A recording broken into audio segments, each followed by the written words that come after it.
महोदय, मैं आपके माध्यम से सरकार से जानना चाहता हूं कि पिछले दिनों ही सीएजी की रिपोर्ट ने तथ्य प्रकट किया है कि भारतीय सेना के पास मात्र 10 दिनों का युद्ध लड़ने के लिए ही गोला बारूद उपलब्ध है तथा भारतीय सेना के पास हथियारों की भारी कमी है। वर्तमान में जब भारतीय सेना को चीन और पाकिस्तान दोनों देशों से युद्ध छिड़ने का खतरा है, तब यह सरकार इस मामले में कितनी गंभीर है तथा युद्ध की स्थिति से निपटने के लिए सरकार की क्या तैयारियां हैं? Defence minister miss सियाली please. शेरों की सेना का संचालन भेड़ करे, उससे बेहतर तो मेरा मानना है कि भेड़ों की सेना का संचालन शेर करें। और हमारी तो पूरी सेना ही शेरों की है जनाब।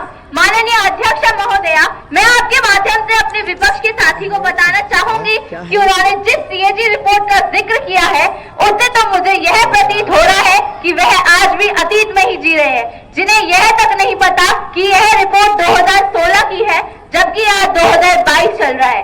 अपनी सरकार आने के बाद हमने मेक इन इंडिया के तहत अधिकतर जहाज, बंदूकियां, हथियार, मिसाइल अपने ही देश में बनाना शुरू कर दिए।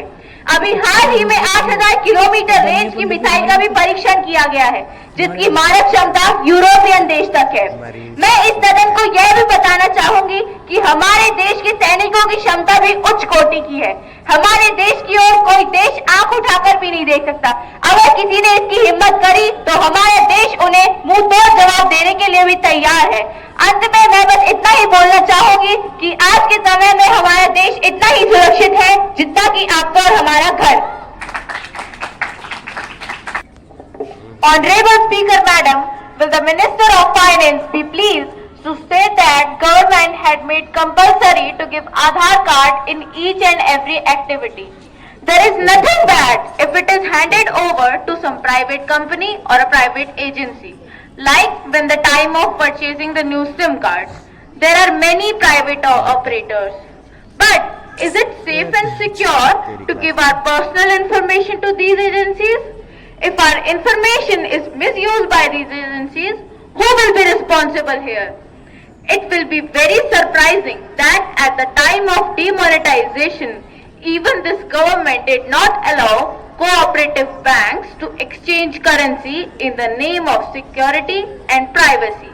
But when it comes for the poor people of India, the government has no hesitation to play with their privacy and security. So, the Minister of Finance is requested. क्योंकि देश बदल रहा है, तरक्की कर रहा है, पर फिर भी ना जाने देश में कितने दंगे हो रहे हैं। क्या सांप्रदायिक दंगों को रोकने के लिए सरकार भारतीय दंड विधिक यानी आईपीसी में अलग से धारा जोड़कर इन्हें रोकने का कार्य करेगी? Honourable law minister please.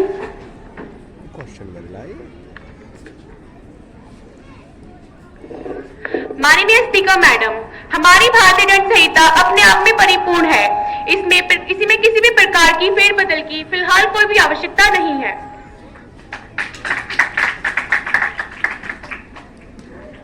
विशेषाधिकार हनन। अभी ये क्वेश्चन आवर पूरा हो गया है। अब विशेषाधिकार हनन। विशेषाधिकार हनन क्या होता है? हमारे सांसदों को कुछ विशेषाधिकार प्राप्त है, दे आर प्रिविलेज्ड। उनके आने पर एक प्रोटोकॉल का पालन करना होता है। हमारे अभी विशेषाधिकार हनन जो आ रहा है, उसमें एक डीएम साहब ने सांसद महोदय को पर्याप्त सम्मान नहीं दिया और पर्याप्त समय नहीं दिया, तो उसकी शिकायत कैसे रखते हैं अध्यक्ष महोदय के सामने, इसे देखिए। माननीय अध्यक्ष महोदय को मेरा प्रणाम। मैं रामपुरी लोकसभा से सांसद हूँ। मेरे क्षेत्र की जनता ने मुझे कुछ शिकायतें दी थी, जिन्हें लेकर मैं जिलाधिकारी महोदय के पास पहुंची। उन्होंने मुझे 1 घंटा इंतजार कराने के बाद बुलाया और मेरी बात में कोई रुचि भी नहीं दिखाई। सबसे ज्यादा दुख का कारण तो यह है कि मेरे द्वारा मांगी गई 5 सूचनाओं में से 1 सूचना भी अभी तक उपलब्ध नहीं है, जबकि आज पूरे 10 दिन बीत चुके हैं, जो कि सांसद होने के नाते विशेष अधिकारी हनन का स्पष्ट मामला है। अतः इस सदन से मेरी यही मांग है कि विशेष अधिकारी हनन के मामले में उचित कार्रवाई की जाए।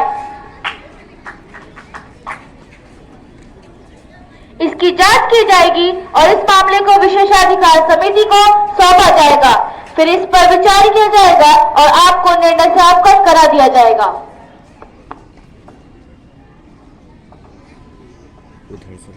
बच्चों, हमने आपको अभी ये एक लघु संस्करण दिखाया।